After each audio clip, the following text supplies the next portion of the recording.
Okay. Yo.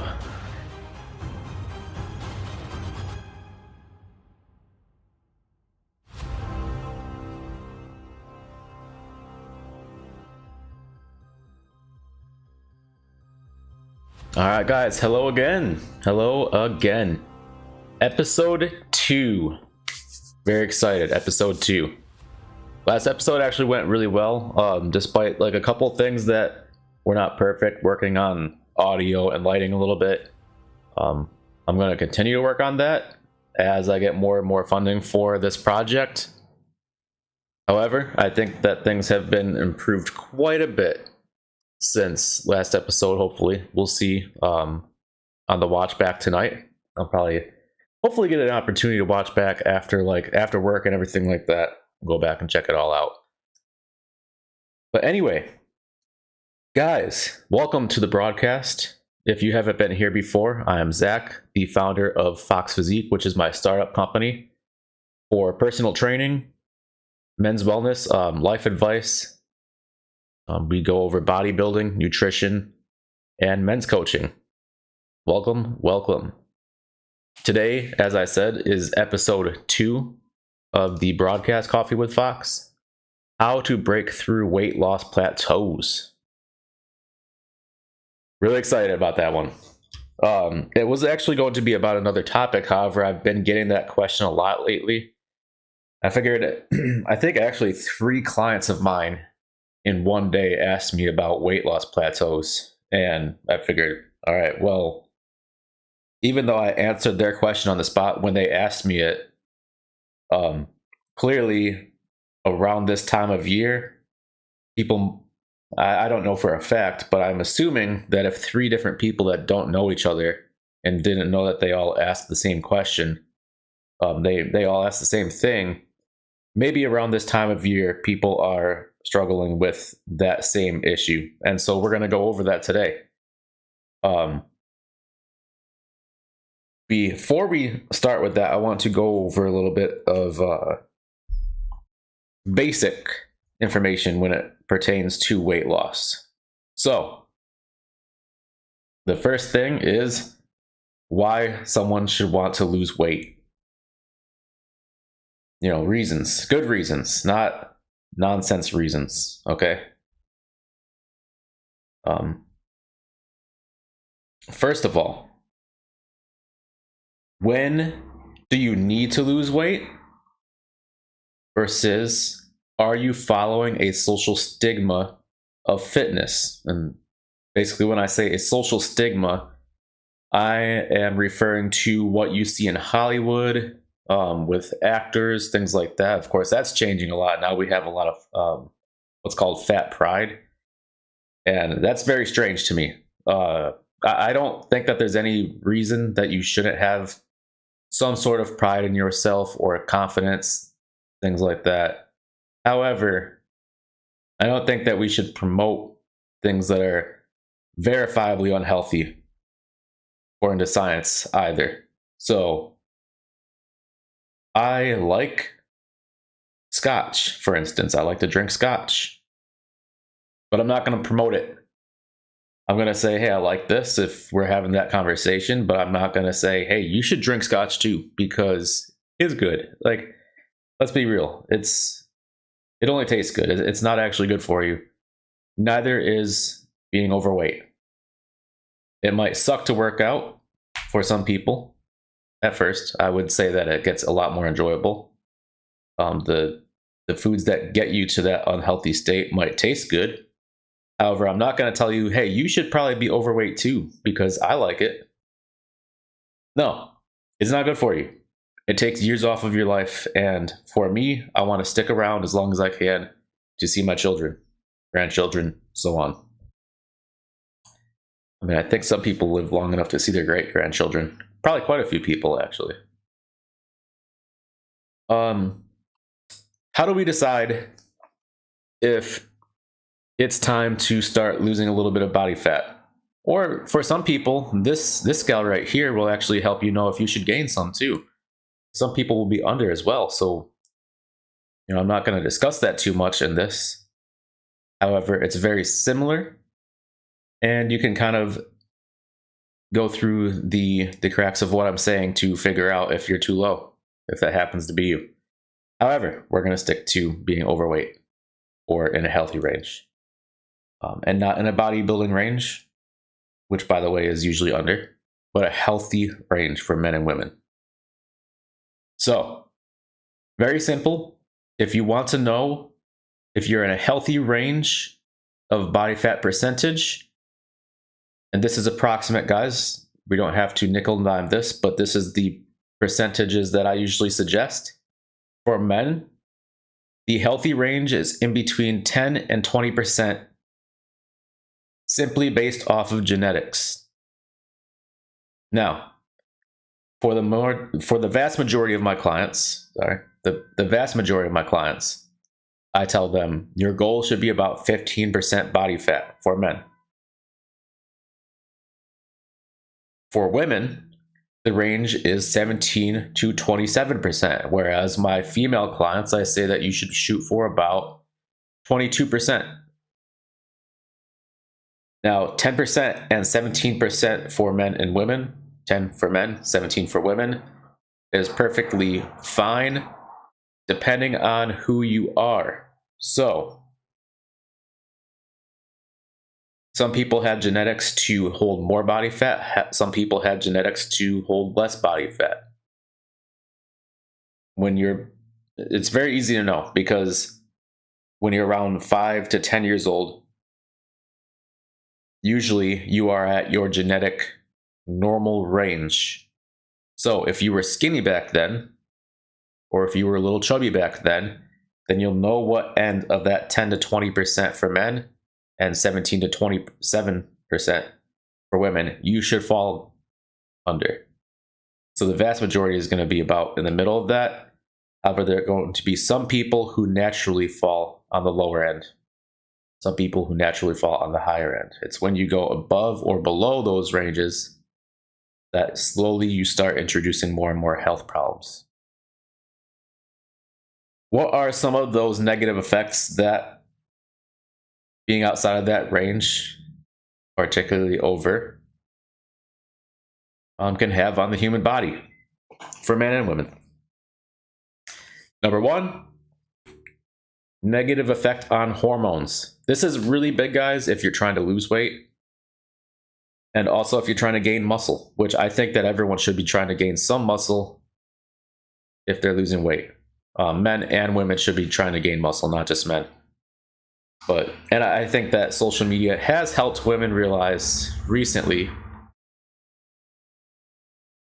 in the recent years, that they should be gaining muscle. I think before, maybe 5 years ago, I hear a lot of women saying, well, if I want my backside to look bigger, then I need to eat more cheeseburgers. And that has, thank God, started to fall off. And we're starting to see more and more people lean heavier toward, okay, it's not so much about having a lot of body fat.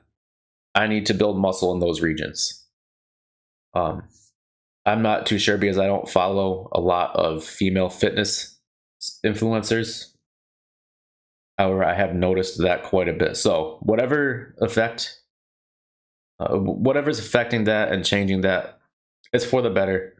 Definitely listen to that. Don't listen to like Lizzo or something like that. I'm sure she's a lovely lady. I don't watch her. I don't listen to her. However, that's not what you want to look like. She's going to have a very short life if she stays the way that she is now. And if you try to follow her advice, you will as well. So women should build muscle as well. When you start negatively impacting hormones, we're going to talk about specifically what I know about, which is testosterone. Among other anabolic hormones, testosterone is probably the most anabolic in the male and even female body. That hormone specifically helps your sex drive, as well as increases your muscle mass. It makes it a lot easier to build muscle, and it actually stimulates hypertrophy of the muscle as well. So You don't just simply build strength when you have high testosterone. You're more likely to have larger muscles, because larger isn't necessarily stronger. Stronger muscles aren't necessarily larger. Those things aren't mutually exclusive. However, they do typically go together. They don't have to. Great case in point, Bruce Lee. Ripped to the bone, extremely strong. However, his muscles were fairly small compared to what a bodybuilder would look like. So that's one thing that is impacted by being overweight or under. Number 2 is having bad sleep. This is really important. Of course, it's really hard to work out if you're tired. Sleepiness also, not sleepiness, but lack of sleep also negatively impacts hormones again.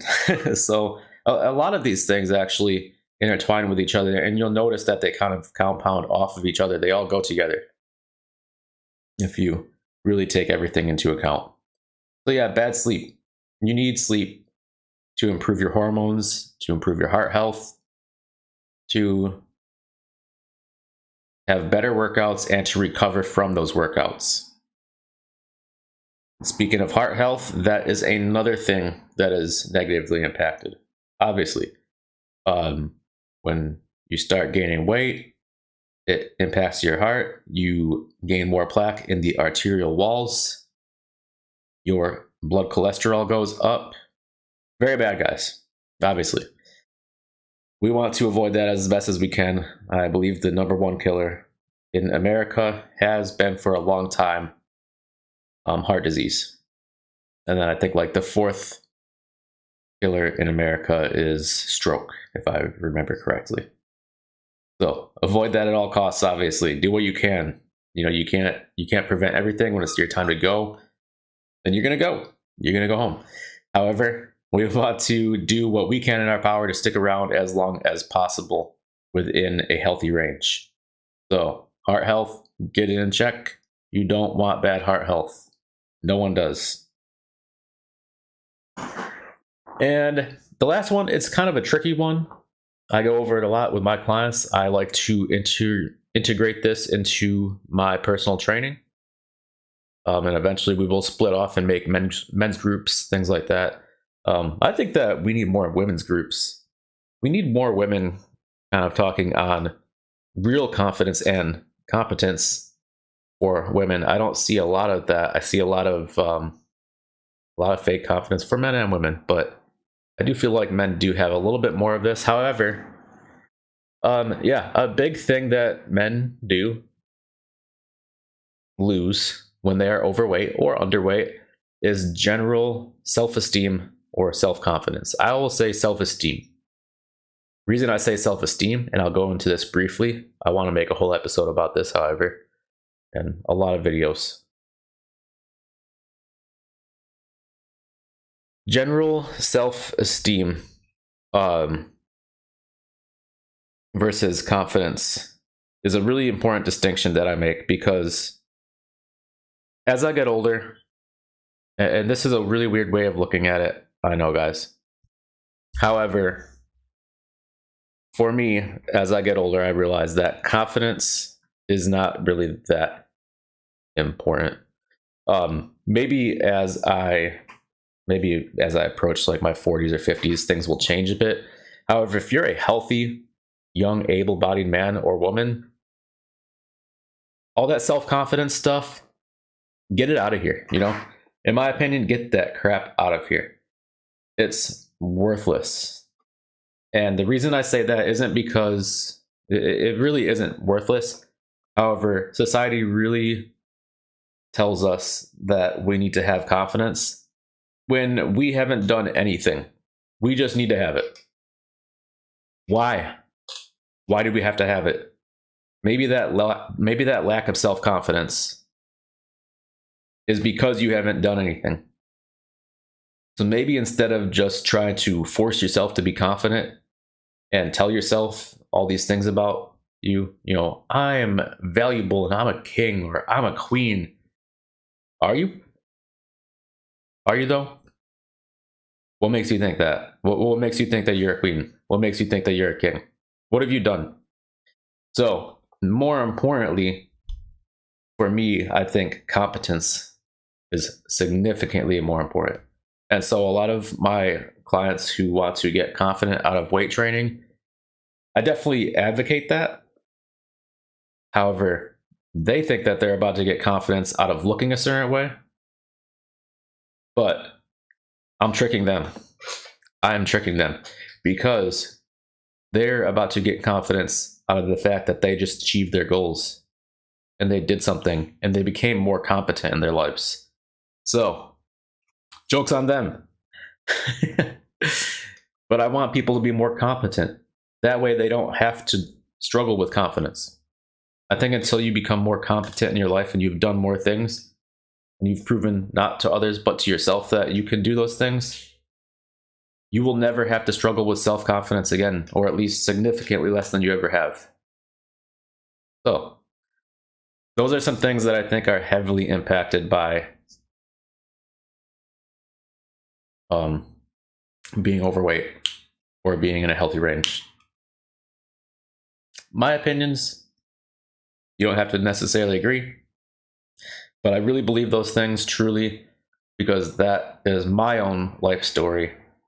A lot of those things came true for me. However, I was underweight, but it's, like I said, it's very similar. I mean, when you can see your bones through your skin, it's very similar. It makes the same embarrassment when you take your shirt off in public or something like this to go swimming.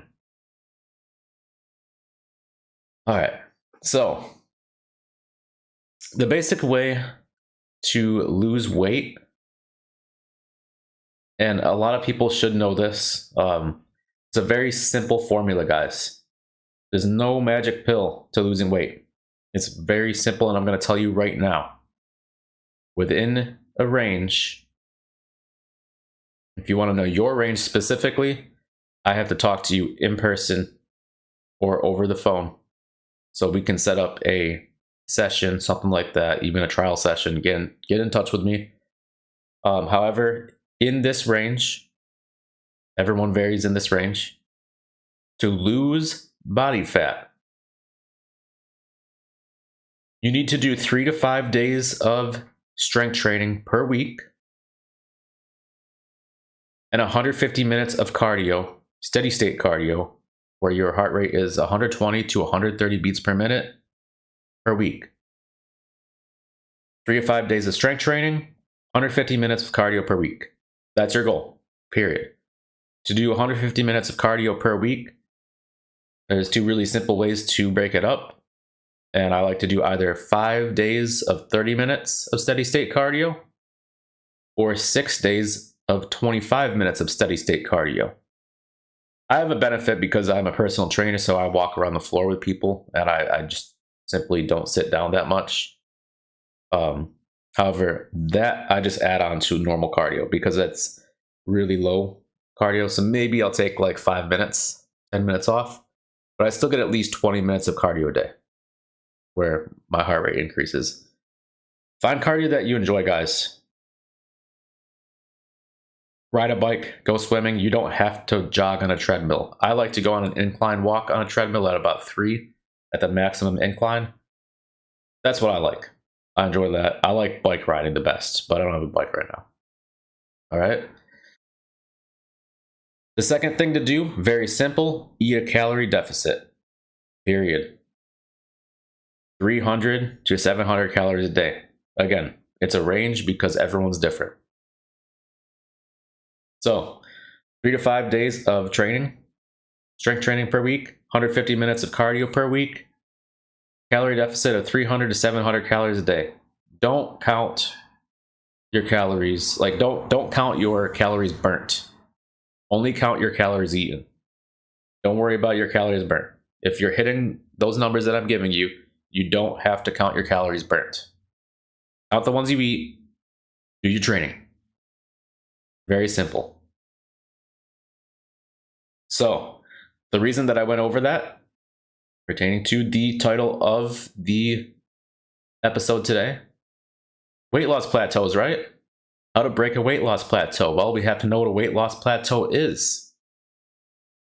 So basically, a weight loss plateau is if someone is following that advice that I just gave, the 3 to 5 days of strength training per week and the 150 minutes of cardio per week with the calorie deficit of 300 to 700, you were losing weight and it stopped. Now you're not losing weight. You know for a fact that those two things that I mentioned earlier are on point and you're not losing weight anymore. That is a weight loss plateau. You hit a wall, you hit a ceiling, however you want to say it. You are not losing weight. Now be honest with yourselves, guys. Are you doing those two things? Are you hitting the deficit? Are you training properly? If you are, you're at a plateau. Now we get into the complicated stuff. The fun stuff, right? The stuff that you guys came here for. And that is my 5 ways to break a weight loss plateau. You say, well, Zach, you're not overweight. I can look at you and I see that you are in a healthy range. You're not super skinny. You're not overweight. Why are you telling us this?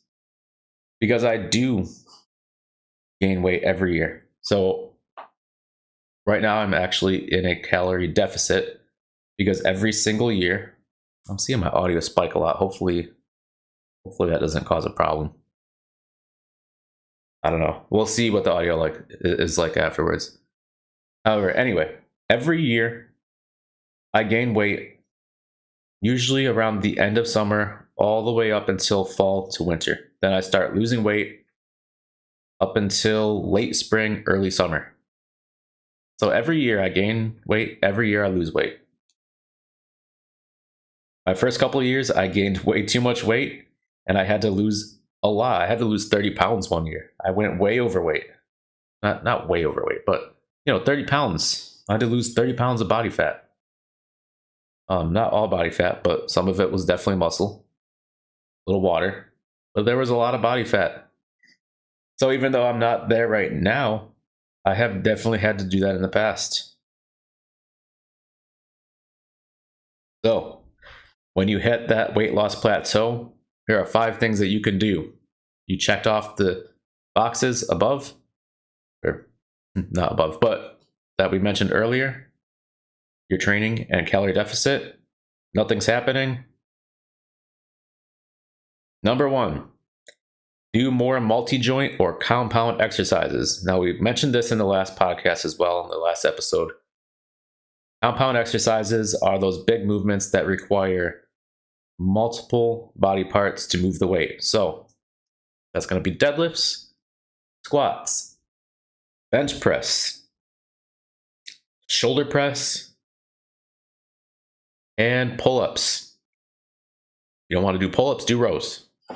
Very similar.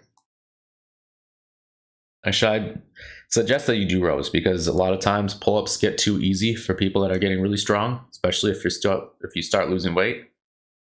Not everyone has access to a weight belt where they can add weight plates to their body without actually holding it up and then pulling that weight on your belt. The reason you should do these exercises, they recruit a lot more muscle, which equals a lot more intensity of work.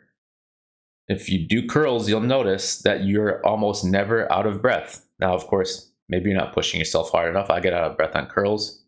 Then again, my curls are toward the end of the workout. So that's why that happens. But if you do squats, you're going to notice that you're trying to catch your breath for sometimes 2 or 3 minutes if you go hard enough. Squats are really hard. Why? They activate almost every muscle in the body. Deadlifts, especially. For me, deadlifts are such a crushing exercise. They are really, truly difficult. We'll go over these points really quick at the very end as well. We'll kind of brush through them. So we're going in depth right now. Another reason that you want to do compound lifts, the big 4, the big 5, is because they force the body to generate more testosterone. Again, we went over testosterone earlier. Helps with burning fat. Helps with muscle growth. Also, muscle growth increases your metabolism. More muscle you have, you literally burn more calories by sitting on the couch. Not promoting sitting on the couch, by the way.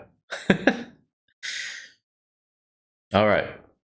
So do more compound exercises. Point number 2, get more rest in between sets to keep your strength up. Now, this does come with a caveat. Caveat is don't get too much rest. This is really difficult. If you're sitting there, it's not that difficult, to be honest. If you're sitting there for more than 2 minutes resting, you're resting too much. But if you're only, because I see a lot of people, a lot of my clients, especially, I don't know exactly why, younger guys or female clients, they really want to go to the next exercise, next. They rest for like 10 seconds. I'm like, hey, you need a rest. The reason for this is because it keeps your strength up. If you keep your strength up, you're going to be able to push yourself harder. I know that you're catching your breath and it doesn't feel like cardio. However, cardio doesn't do quite as much as strength training. You save your cardio for cardio. You save your cardio for after. We don't do cardio on the weight floor. On the weight floor, we're trying to increase your metabolism and increase your muscle. If you're not strong enough to lift at your absolute potential, you're not going to gain muscle. Or at least very little. So, get more rest between sets. Usually, you rest up until you catch your breath. I say, if you've caught your breath to the point where your breath would be if you were on a brisk walk, not a jog, but not sitting on the couch, you caught your breath enough to go again. That's about 30 to 45 seconds. Anything over a minute and a half is way too long.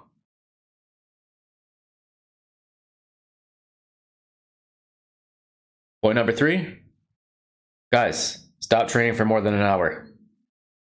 More is not better. If you want to increase intensity, implement drop sets, supersets, lift more weight. Of course, you always want to be around the 8 to 12 rep range. However, even FST7, if you guys want to look up FST7, really good form of training. Definitely check it out. I like it quite a bit. I don't implement it very often. There are a lot of different, there's cluster sets, all different types of ways that you can increase your intensity without doing back-to-back sets and without training for more than an hour. When you start training for more than an hour, what happens is that you increase your catabolic hormones. Catabolic hormones are things like cortisol. Increases the amount of stress, lowers your testosterone, makes your sleep quality worse, makes you weaker, makes it harder for your body to utilize protein. So it actually can impede on protein synthesis. You can overtrain to the point also where your muscles are too sore to go on the next day. Because if you have to lift maybe in 1 or 2 days, and if your muscles are completely destroyed, you're not going to be at your best when you go to lift. So don't train for more than an hour. If you feel the need to, just up your intensity a bit with some drop sets and supersets, and so on. 45 minutes to an hour, guys. Some people, 30 minutes. And so I guess 30 minutes to an hour. All right. Number 4, supplement with vitamins, fish oil, and coffee. And I'm going to throw in a little bonus, creatine. I love creatine. Vitamins help you make sure that you're getting, your normal multivitamin. We're not going to go over that too much. There's way too much to go into. However, if you're not getting all of your, minerals and vitamins, your micronutrients, There are small things that happen to your body that make things a little bit more difficult. Maybe you're more sleepy, things like this. So make sure that you are using a healthy, ideally food-derived multivitamin, really high quality. Spend a little extra money, guys. Don't go with your cheapest Walmart brand of multivitamin. Really make sure that you spend a few extra dollars. It's really not a big difference between $8 and $18. You can get a great multivitamin for $15. It'll last you about 60 days if you really do your research. Get one on sale on Amazon. I got my most recent one on Amazon, 20% off. Really good deal. Really good deal. It's gonna last me probably about 50 more days, almost 2 more months. So you guys can find plenty of good deals. There are a lot of companies. So what I'll do is I'll switch between vitamins that I know. I have like a list of like top 3 brands that I go with, and I couldn't tell you off the top of my head. I have them actually written down. Top 3 brands. I see which one's on sale. I go with that. That's pretty much it. Not that important to like stick with the same vitamin every time, as long as it's a really good brand. Good brand, good organic quality. Fish oil. This is something that should also be organic as well, guys. Make sure that you get a really high quality one. The fish oil that I actually trust the most, without putting much thought into it, is actually from Sprouts. And if you do the research yourself. A lot of this you should be doing the research for yourself. I give you the simple layout, but ask around, man. Look it up. If you go to Sprouts, if you have it in your area, ask the people that work in the supplement aisle about the fish oil and why they trust the fish oil there. Really interesting stuff. They really put a lot of work to make sure that everything is very clean when it comes to mercury content, things like that. So omega-3 fatty acids actually help mobilize fats in the body. Not going to make the biggest impact. However, we're looking at micro impacts now. And fish oil can help quite a bit. The last one is coffee. Coffee slightly increases your heart rate, increases your body temperature, and basically just makes you burn a little bit more calories. Now, don't get hooked on coffee, guys. We're literally just talking like a cup a day. I don't want you guys to think that you should be drinking 5 cups of coffee a day. Again, more is not better, right? That comes with its own health problems. You don't want those health problems. You're increasing your heart rate. Anything that has to do with the heart, not a good idea. If you're already sensitive to coffee, then ignore this advice. You don't need it. Coffee, green tea. I'm going to end it there. I know that some people are going to start looking into energy drinks, things like that. I'm going to leave you to your own devices when it comes to that. I'm not going to suggest anything that sends you on a rabbit hole that ends in a very unhealthy way. Coffee and tea have been out for a very long time. It's much more natural than anything that's basically a caffeine extract. I stick with that. I drink a half a cup or a cup of coffee a day. That's it. Lately, I've been doing a cup of coffee a day because I'm toward the end of a cut. I'm getting pretty lean, and I don't have as much energy when I'm at the end of a cut. When I'm bulking again, doing a slight bulk, I'll probably do a half cup a day. I don't need much. It's just enough. Now that we've taken care of the big things, exercise and calories, the small things, which is doing all the checklists to break through our plateau. Now, finally, the last resort. This is the last resort, guys. A lot of people start with this. This is a problem, right? A lot of people start by decreasing their calories more before they do all the other things. Once we've done all of those things, now decrease your calories. I want you to decrease your calories 100. So say for you need 1900 calories a day to lose weight. You hit a plateau at 1900. You do all the things that I mentioned. Now decrease your calories by 100 and stay there for a week. So you were at 1900 Monday, go down to 1800, stay there for a week, weigh yourself every morning after using the bathroom. If nothing changes at all, then go to 1700. You should start seeing a change. 100% you're going to see a change. If not, see a doctor. I'm serious. Because it's almost impossible to not lose weight if you're doing what I'm telling you to do right now. So, awesome. We got through all of it. The last one was very simple, so it didn't take a lot of explanation. Definitely go back and listen to anything that you missed. Sorry about the sound out there, guys. So, to brush through these points really quick.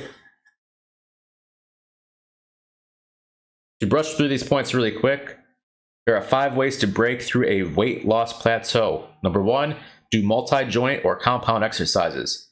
Number 2, get more rest between sets to keep your strength up. Number 3, don't train for more than an hour. Use techniques like drop sets and supersets to keep the intensity higher. Number 4, supplement with vitamins, fish oil, and a little bit of coffee.